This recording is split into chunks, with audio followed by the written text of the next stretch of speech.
नमस्कार साथियों, स्वागत है आप सभी का हमारे Khurana study official YouTube channel पर।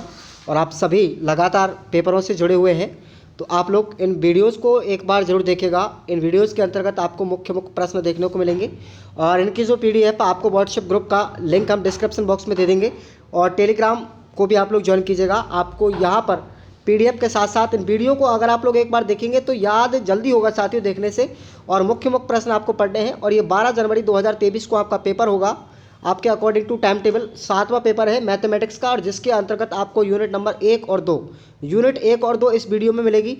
और अगली जो वीडियो मिलेगी उसके अंतर्गत यूनिट नंबर 4 व 5 मिलेगी और पार्ट नंबर 3 में आपको यूनिट नंबर 3 पढ़ाई जाएगी। तो टोटल आपको 3 वीडियो मिलेगी प्लस 2 गैस पेपर मिलेंगे। चलेगा, अब हम बात करते हैं यूनिट नंबर 1 की। इससे कौन कौन से मुख्य प्रश्न बनते हैं और आप सभी को एक बार अच्छे से देख के जाना है साथियों। बिल्कुल भी ऐसा मतलब बर्ताव नहीं करें कि नहीं ये प्रश्न तो आप लोग बता रहे हैं तो ये तो एग्जाम में नहीं आएंगे। यहाँ से आपको पिछले पेपरों में आप देखना, आप पहला दूसरा तीसरा पेपर उठा के देखेंगे, चौथा देखेंगे, तो यहाँ पर आपको बहुत सारे प्रश्न तो एक बार में ही याद हो जाएंगे। चलेगा, क्वेश्चन शुरुआत करते हैं। हमारी पहला क्वेश्चन तो यही है कि इंट्रोडक्शन टू मैथमेटिकल्स फिलोसॉफी, इस पुस्तक के लेखक कौन, अच्छे से याद रखना साथियों। उसके लेखक हैं Bertrand Russell. Introduction to mathematical philosophy, इस पुस्तक के लेखक हैं वर्ट एंड रसेल। अगला प्रश्न है आप लोगों का, देखिएगा। अगला प्रश्न है कि गोले के प्रश्न तल का शुद्ध मान, जिसको बोलते हैं पाई का मान होता है 22/7। क्या होता है?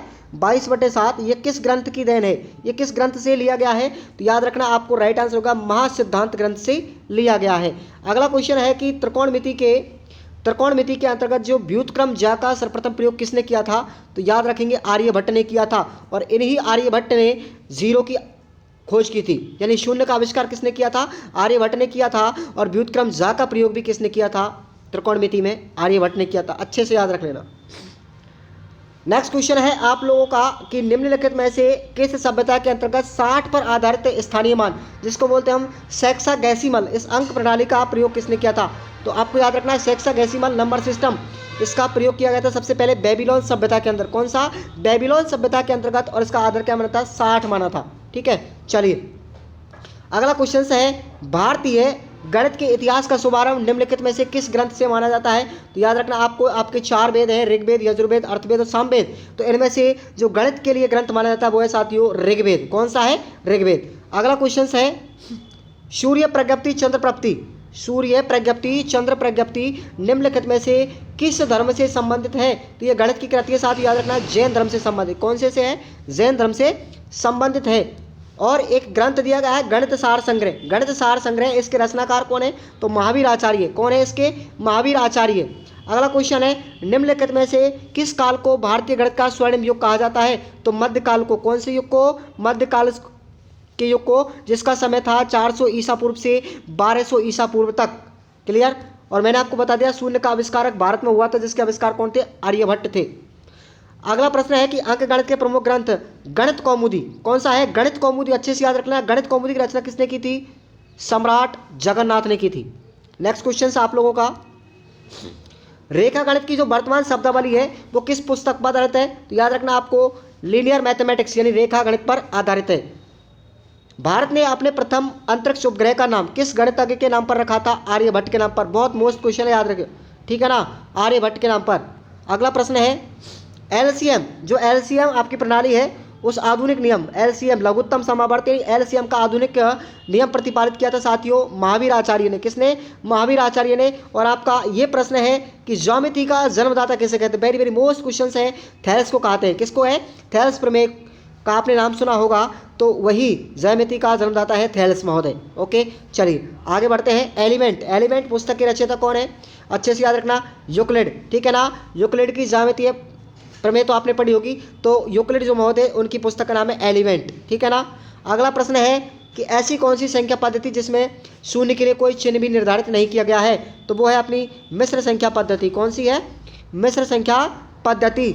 अगला क्वेश्चन है सिद्धांत शिरोमणि पुस्तक के लेखक कौन है? तो भास्कर आचार्य द्वितीय। कौन है? भास्कर आचार्य सेकंड है। अगला क्वेश्चन है न्यूटन के गुरुत्वाकर्षण सिद्धांत को भास्कर आचार्य ने क्या नाम दिया? तो याद रखना आपको धरणिकात्मक शक्ति सिद्धांत। कौन सा है? धरणिकात्मक शक्ति सिद्धांत। और अच्छे से याद रख के जाना है आपको, न्यूटन का गुरुत्वाकर्षण सिद्धांत भास्कर आचार्य ने नाम दिया था धरणिकात्मक शक्ति सिद्धांत। अगला क्वेश्चन, तो गणित की एक परिभाषा दी थी साथियों मार्शल एच स्टोन ने, और क्या दी थी कि गणित एक ऐसी अमूर्त व्यवस्था है का अध्ययन है जो अमूर्त तत्वों से मिलकर बनी है और इन तत्वों को मूर्त रूप में परिभाषित किया गया है। वो कथन किसका है? Marshall H Stone. ये दो व्यक्ति थे, मार्शल और एच स्टोन, ठीक है ना। अगला प्रश्न है, किसने गणित को बालकों के मन मस्तिष्क में तर्क करने की आदत स्थापित करने का रास्ता बनाया है? राइट आंसर होगा आपका जॉन लॉक। कौन होगा? John Locke. अगला प्रश्न है, किसने गणित को सभी विज्ञानों का सिंह द्वार या फिर कुंजी बताया है? और बहुत अच्छा प्रश्न है, रीट में भी पूछा गया है कि गणित को विज्ञान का सिंह द्वार और कुंजी कहा गया है। ये रोजर बेकन की परिभाषा साथियों, क्लियर। अगला प्रश्न है, किसने कहा था कि गणित वह विज्ञान है जिसमें आवश्यक निष्कर्ष निकाले जाते हैं? तो बेंजामिन। कौन है? बेंजामिन का कथन है साथियों ये। चलिए एक परिभाषा और मैं आपको बता देता हूं, गणित हमारी सभ्यता और संस्कृति का दर्पण है। गणित सभ्यता और संस्कृति का दर्पण है। प्रश्न को याद रखना, ये परिभाषा किसकी है? रीट में भी पूछी गई है साथियों ये परिभाषा, गणित सभ्यता और संस्कृति का दर्पण है। ये परिभाषा साथियों हाग-वेन की है। किसकी है? हाग-वेन की परिभाषा है, ठीक है, अच्छे से याद रखना। वेन में क्या होता है? दर्पण होता है, तो गणित सभ्यता संस्कृति का दर्पण है। अगला प्रश्न है, चलिए आगे बढ़ते हैं नेक्स्ट प्रश्न की ओर। सुबिटाइजेशन किसे कहते हैं? सुबिटाइजेशन किसे कहते हैं कि बिना गणना के मात्रा में परिवर्तन को पहचानने की योग्यता को क्या कहते हैं? सुबिटाइजेशन कहते हैं, याद रखना। अगला प्रश्न है, नेक्स्ट क्वेश्चन, ये देखिए, रोमन संख्या पद्धति में 10, 50, 100 और 500 के प्रतीक क्या होते हैं? तो साथियों ये गुणा का चिन्ह है ना, ये तो हो गया हमारा 10 का।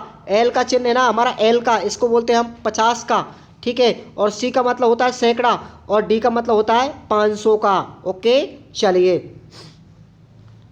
जो सेक्साडेसिमल पद्धति है साथियों, ये बेबीलोन सभ्यता पद्धति जिसमें स्थानीय मान 60 होता है ना, तो वो अंक प्रणाली का मध्यवर्ती आधार क्या होता है? 10 होता है। मध्यवर्ती आधार पूछे तो क्या होगा? 10 होगा। ऑप्शन ए बी सी में पूछा जा सकता है आपसे। चलिए अगला प्रश्न देखिए, इन प्रश्नों को आप लोग में कैसे लिखते हैं, माया पद्धति में कैसे लिखते हैं? माया पद्धति में शून्य का प्रयोग कैसे किया जाता है? तो शून्य को थीटा के रूप में दर्शित करते हैं। ये शून्य है माया पद्धति में, थीटा, ठीक है ना, जैसे हम उसमें पढ़ते हैं त्रिकोणमिति के अंदर। चलिए आगे बात करते हैं, कंप्यूटर में कंप्यूटर किस पद्धति पर आधारित करता है? तो बाइनरी पद्धति, यानी द्विआधारी पद्धति, जिसके अंतर्गत 0 और 2 पर काम 0 और 1। बाइनरी पद्धति में कितने होते हैं? 2 अंक होते हैं, ठीक है, कंप्यूटर इस पर आधारित होता है। और उसके बाद में त्रिआधारी पद्धति और चतुराधारी पद्धति के प्रतीक क्या है? तो त्रिआधारी पद्धति में देखो साथियों 0 से शुरुआत करो, 3 आधार बन 1, 2 और 3, ये तो होगी त्रिआधारी। अगर हम इसमें 3 और जोड़ दें तो चतुराधारी बन जाएगी, ठीक है। अगला प्रश्न है, गणित की प्रकृति के तत्व बताइए। तो देखिए एक तो अमूर्तता, तार्किकता, विशिष्टता, क्रमबद्धता, सत्यता आदि ये प्रतीक होते हैं। आपको विस्तार से पढ़ना है इसको बाद में। आगे बात करते हैं, प्राथमिक स्तर पर गणित के किन तत्वों को पढ़ाया जाता है? तो प्राथमिक स्तर पर हम मुख्यतः गणित के संख्या, उनकी संक्रिया, भिन्न लंबाई, मापना, क्षेत्रफल, परिमिति, ज्यामिति, आकारों के बारे में पढ़ते हैं। साथ ही आंकड़ों का प्रबंधन और कुछ प्राथमिक अवधारणा और संख्या के पैटर्न के बारे में भी सिखाते हैं। अगला प्रश्न है, चलिए अब यहाँ से आपको शिक्षण विधियाँ स्टार्ट होती हैं। तो साथियों शिक्षण विधि आपको याद रखना है। मैं आपको ऐसी 4 शिक्षण विधियाँ बताऊँगा, 4 या 5, उनमें से आपको एक प्रश्न आपको बड़ा मिलेगा, 8 अंक का मिलेगा, कम से कम 7-8 अंक का आपको मिलेगा। तो आपको अच्छे से याद रखना है, 6 से लेकर 8 नंबर का आपको मिलेगा बड़ा प्रश्न। तो ये आपको शिक्षण विधि अच्छे से रट के जानी है। तो सब शिक्षण विधियों को रट के जाना है। 4-5 शिक्षण विधि हैं। गणित की प्रकृति मैंने आपको बताई दी, ठीक है, कैसी होती है? सामान्यतः समान समझी जाने वाली वस्तुओं में अंतर स्पष्ट करना और असमान दिखाई देने वस्तुओं में संबंध स्थापित करना, वस्तु की प्रकृति से संबंधित सिद्धांत का वर्णन करना, अनुभवों और मूल्यों को व्यवस्थित और परिष्कृत करना, ये इसकी प्रकृति है गणित की। चलिए अब बात करते हैं हम प्रतीक से क्या अभिप्राय है, इसे गणना में किस प्रकार उपयोग किया जाता है, उदाहरण सहित समझाइए। तो वेरी मोस्ट प्रश्न है प्रतीक वाला, अच्छे से याद करके जाना है, ठीक है ना, अच्छे से। आगे बढ़ते हैं, नेक्स्ट क्वेश्चन से हमारा पंच आधारी संख्याओं से क्या तात्पर्य है? ठीक ठीक है, उदाहरण देकर समझाइए। पंच आधारी संख्या है तो ये होंगी जिसमें 5 अंक होते हैं, 0 से लेकर के 4 तक। ठीक है, स्थानीय मान पर निर्भर करती है, जिस पर हम 10 अंकों का उपयोग करते हुए लिखते हैं, इसको हम पंच आधारी संख्या कहते हैं। 5 अंकों का ये उपयोग करते हैं, 0 से लेकर के 1 2 3 4 और ये हो गया। ठीक है ना, 3 और 4, ये 5 अंकों की पंचाधारी। ठीक है, चलिएगा आगे बात करते हैं। नेक्स्ट क्वेश्चन है अपना, गणित की भाषा से क्या तात्पर्य है। तो बड़ा प्रश्न है और मोस्ट प्रश्न है पहली यूनिट का, अच्छे से रट के जाएंगे। 2 प्रश्न है इसमें, आपको अच्छे से रट के जाना है। गणित की भाषा से क्या तात्पर्य है और अमूर्त गणितीय विचार क्या है। अमूर्त गणितीय विचार क्या है, ये भी मोस्ट इंपॉर्टेंट प्रश्न है।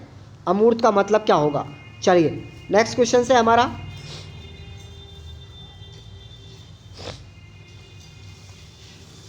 शिक्षण, गणित शिक्षण में भाषा की क्या भूमिका है। बहुत अच्छा प्रश्न है कि गणित सीखने में भाषा की क्या भूमिका होती है, और इसको इंपॉर्टेंट प्रश्न लगाएंगे। क्या है ये, इंपॉर्टेंट प्रश्न है। ठीक है, गणित शिक्षण की भूमिका पर प्रकाश डालिए साथियों। तो आपको अच्छे से पढ़ के जाना है गणित की भूमिका। चलिए अगला प्रश्न है आपका, गणित की प्रकृति मैंने आपको बताई दी, कोई दिक्कत नहीं है। ओके, उसके बाद आपको ये अगला प्रश्न आता है कि गणित की जीवन में उपयोगिता। और बहुत अच्छा प्रश्न है कि हम नित्य कार्यों में भी गणित का उपयोग करते हैं। ठीक है ना, लाभ हानि साझा में मजदूरी आदि के गणित का हिसाब लगाने के लिए। उसके बाद सामाजिक और बौद्धिक समृद्धि का विकास भी क्या होती है, इससे हमारा गणित से विकास होता है। भौतिक सभ्यता की रीढ़ है हमारी, भौतिक सभ्यता की क्या है, रीढ़ गणित है। सांस्कृतिक समृद्धि का विकास भी किससे होता है, इसी से होता है। देखो आगे परिभाषा मैंने बताया था, गणित सभ्यता और संस्कृति का दर्पण है, किसकी परिभाषा, हागबेन महोदय की। अच्छे से याद रखना। तर्कसंगत, क्रमबद्ध और व्यावहारिक गुणों का समावेश का विकास भी किससे होता है, गणित से होता है। पॉइंट मैं आपको बता रहा हूँ। चारित्रिक मूल्य स्थापित करने में गणित की उपयोगिता होती है। ठीक है ना, उसके बाद अवकाश का सदुपयोग भी हम गणित के माध्यम से कर सकते हैं। चलिए आगे बढ़ते हैं हम अगली यूनिट की तरफ। हाँ जी, एक प्रश्न और है आपका इसमें, गणित की व्यापकता और भल्यता पर टिप्पणी लिखिए। वेरी वेरी मोस्ट प्रश्न है ये। ठीक है, आपको कम से कम 6 नंबर का मिलेगा ये एग्जाम में। ओके, चलिए आगे बात करते हैं और अपनी नेक्स्ट यूनिट आती है गणित की शिक्षण विधि और उसके सिद्धांत। बहुत इंपॉर्टेंट यूनिट है। इसमें से आपको शिक्षण विधि आपको 4-5 आएंगी और उनमें से आप लोग 4-5 को रट के जाएंगे। 1-2 प्रश्न आपसे पूछा जाएगा। चलिए मैं आपको अच्छे से पढ़ाऊंगा इसको। आपको डायरेक्टली ही मैं शिक्षण विधियों को पढ़ा देता हूं। तो देखिए, ज्ञात से अज्ञात की ओर संश्लेषण विधि में प्रयोग करते हैं।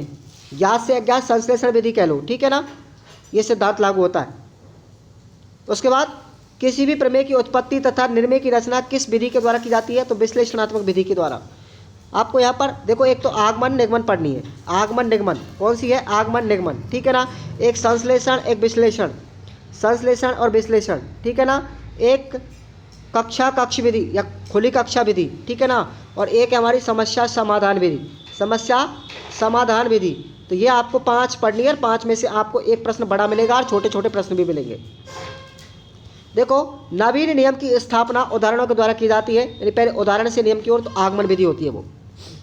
ठीक है ना, जिस विधि में नियमों का सहारा लिया जाता है, डायरेक्ट पहले नियम और उसके बाद उदाहरण की ओर चलते हैं, तो वो निगमन विधि होती है। बाद में पढ़ेंगे हम इसको विस्तार से।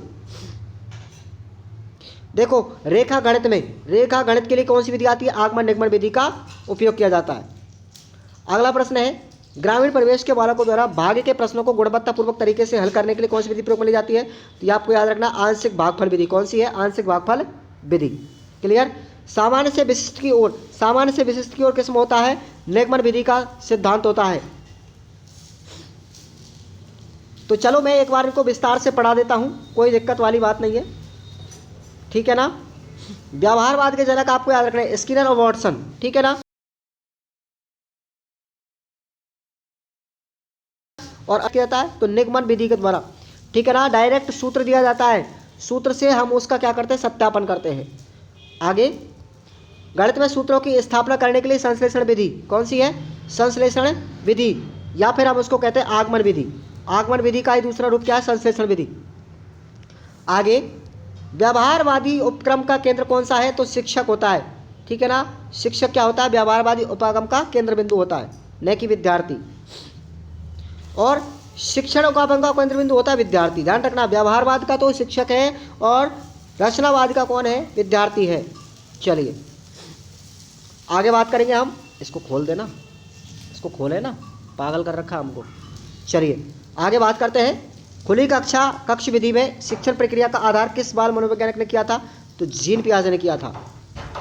अगला प्रश्न है, यथार्थवादी गणित की शिक्षा मूलतः किस राष्ट्र में विकसित हुई थी, नीदरलैंड के अंदर। ठीक है ना। आगे बात करते हैं नेक्स्ट।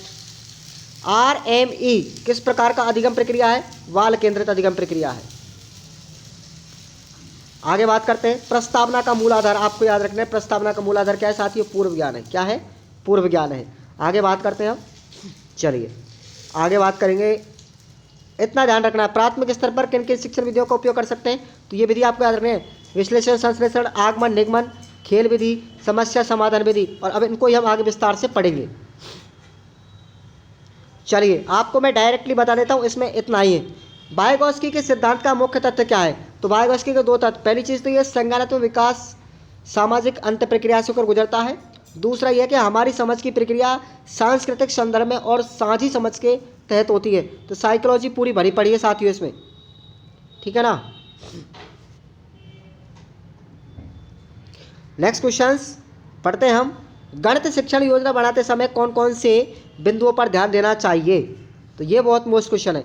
एक तो गणित की पाठ्यचर्या पर, गणित की प्रकृति पर, गणित शिक्षण के लक्ष्य व उद्देश्य पर, और अगला है कि बच्चों को क्या सीखना है, विषय वस्तु क्या है, गणित सीखने की विधियाँ, बच्चे कैसे सीखते हैं, सीखने का क्रम क्या होगा, समय सीमा और कितने लक्ष्य में निर्धारित करना है वो लक्ष्य, अधिगम मूल्यांकन के तरीके क्या होंगे, और योजना क्रियान्वयन के बहुत मोस्ट इंपॉर्टेंट प्रश्न है, गणित शिक्षा योजना बनाने की विधियाँ कौन कौन सी, किन बातों पर ध्यान देना चाहिए। चलिए नेक्स्ट क्वेश्चन है, पाठ योजना के निर्माण में कौन कौन सी सावधानियां बरती जानी चाहिए। वेरी वेरी मोस्ट प्रश्न है। तो देखो, पाठ योजना में विभिन्न भागों को समन्वय करना चाहिए। विभिन्न विषयों के पाठ की योजना अलग अलग होनी चाहिए, और पाठ योजना में पाठ से संबंधित ज्ञान का देने का प्रयत्न करना चाहिए। चलिए अब अच्छी शिक्षण विधि की क्या विशेषता होती है, छोटा सा प्रश्न पूछा जाएगा आपसे और इसको अच्छे से याद रखना। पहली चीज़ तो वस्तुनिष्ठता और मनोवैज्ञानिकता पर आधारित हो, पहली चीज़। और अच्छी शिक्षण विधि में अध्यापक को आवश्यक और अनावश्यक बातों का ध्यान रखना चाहिए।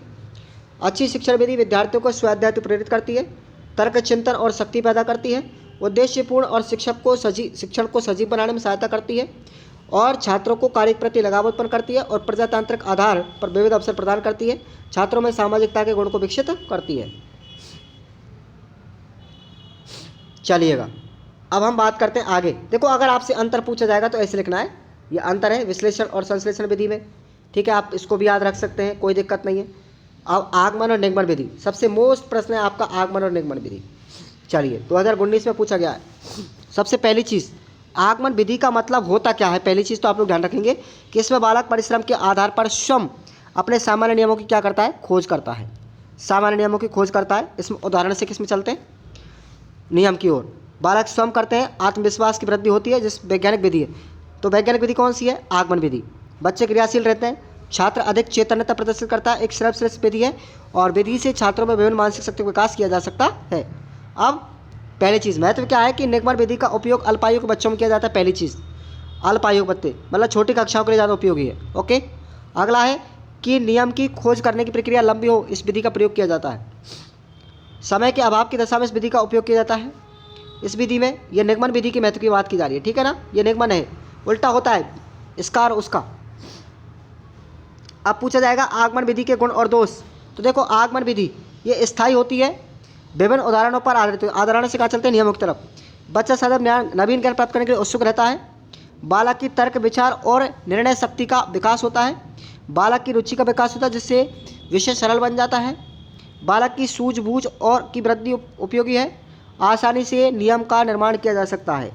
और इसके दोष क्या हैं, देखो, बालक में अधिक समय, मतलब इसमें क्या होता है, बच्चा जो होता है नियम से उदाहरणों की तरफ चलता है। किसमें, आगमन में।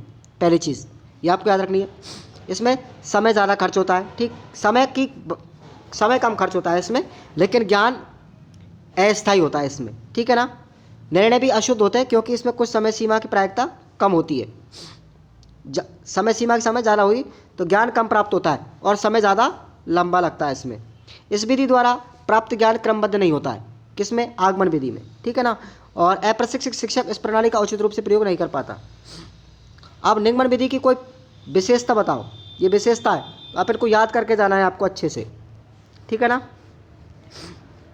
अब अंतर पूछा जाए तो ये याद रखना, ये अंतर है, इसमें अंतर अगर पूछा जाए तो देखो अंतर बहुत सिंपल है। आगमन विधि जो होती है विशिष्ट से सामान्य की ओर, उदाहरण से नियम की ओर होती है, जबकि ये सामान्य से विशिष्ट और नियम से उदाहरण की ओर होती है। दूसरी चीज़, आगमन विधि में बच्चे स्वयं सक्रिय रहकर नियम का सूत्र प्रतिपादित करते हैं, लेकिन निगमन में पहले से ही सूत्र ऑलरेडी होता है। आगमन विधि में नियम की खोज की जाती है, खोजी प्रवृत्ति को प्रोत्साहन होती है, इसमें बच्चे नियम का अनुकरण करते हैं, खोज प्रवृत्ति का विकास नहीं होता। आगमन विधि में अर्जित ज्ञान प्रभावी स्थायी होता है, लेकिन इसमें निगमन विधि में अर्जित ज्ञान स्थायी नहीं होता। आगमन विधि में तार्किक सोच विकसित होती है, लेकिन निगमन विधि में तार्किक सोच विकसित नहीं होती। अगर आप लोग इस पॉइंट को याद करके जाएंगे, इस प्रश्न को, आपको पूरा काम हो जाएगा। क्लियर। अब खेल विधि, सबसे पहले ध्यान रखना है खेल विधि। हेनरी कॉल्डवेल कुक, कौन है इसके जनक?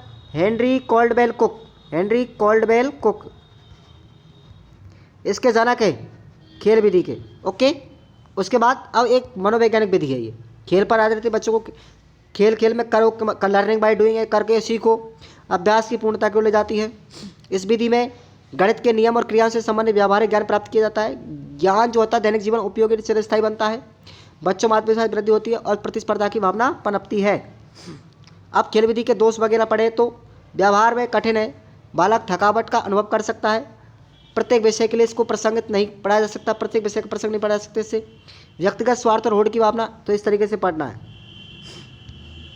ठीक है ना। चलिए आगे बात करते हैं। नेक्स्ट,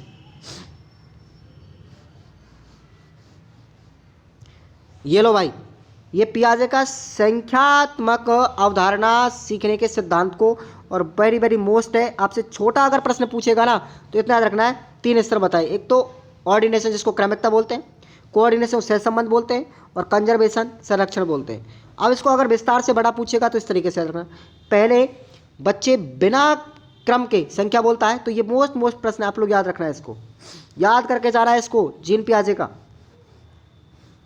ठीक है ना। और एक है अपनी खुली कक्षा विधि, खुली कक्षा विधि प्रश्न ओपन क्लासरूम, बहुत अच्छा प्रश्न है साथियों, बहुत अच्छा इंपॉर्टेंट प्रश्न है, याद रख के जाएंगे आप 5 शिक्षण विधियों को तो काम हो जाएगा। अगला प्रश्न है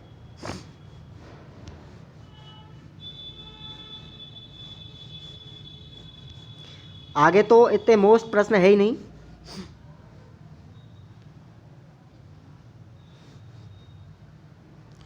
देखो वार्षिक योजना का क्या अर्थ है और इसको निर्माण में कौन कौन सी 4 बातें ध्यान रखनी है, और बहुत अच्छा प्रश्न है, इसको याद कर लेना आप लोग, मैं डाल दूंगा इसकी PDF टेलीग्राम पर, ठीक है ना।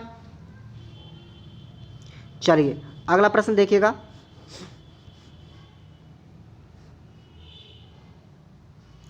बड़ा प्रश्न देखिए, गणित में शिक्षण के सिद्धांतों का उल्लेख कीजिए। कौन कौन से सिद्धांत हैं जरा ध्यान देंगे।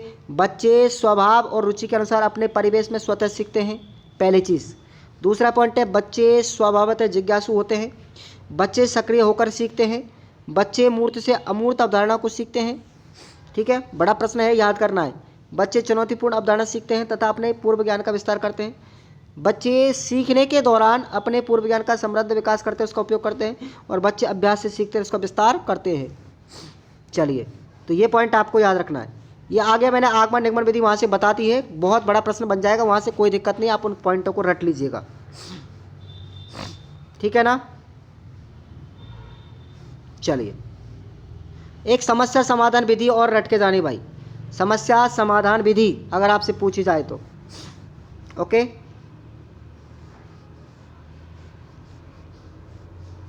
यहाँ पर तो आपको विशेषता विधियाँ पूछी जाएंगी बस, ओके। तो इन प्रश्नों को आप लोग अच्छे से ढंग से पढ़ के जाएंगे, शिक्षण विधियों को, बस तुम्हारा काम हो जाएगा, टेंशन लेने की कोई बात नहीं है। यहाँ पर एक ये है रचनावादी नज़रिए से आपका क्या तात्पर्य है, और ये व्यवहारवाद से किस प्रकार भिन्न है, अच्छा प्रश्न है, रट के जाएंगे आप इसको, ठीक है ना। ये वाला प्रश्न मुख्य बताऊंगा, फालतू पढ़ने की आपको कोई आवश्यकता नहीं है। वाइगोस्की के सामाजिक सिद्धांत चारित्रिक सिद्धांत के बारे में, जेडपीडी, ठीक है ना, समावेत विकास क्षेत्र। और अच्छा प्रश्न है जब लेव वाइगोस्की का, अच्छा ठीक है ना, जेडपीडी क्षेत्र के बारे में आपसे पूछेगा जेडपीडी की अवधारणा किसने दी थी, तो लेव वाइगोस्की के माध्यम से दी गई थी। तो ये प्रश्न इसमें से बनते हैं, बाकी के इसमें कोई ऐसे प्रश्न है नहीं खास, तो आप लोगों को याद करके जाना है। धन्यवाद, मिलते हैं नेक्स्ट पार्ट के साथ में। अगली यूनिट को भी आप लोग पढ़ेंगे, यूनिट नंबर 3, यूनिट नंबर 4 और यूनिट नंबर 5। अगली 2 वीडियो और आएंगी, प्लस एक मॉडल पेपर आएगा, उसको भी अच्छे से देखना है। ओके, धन्यवाद।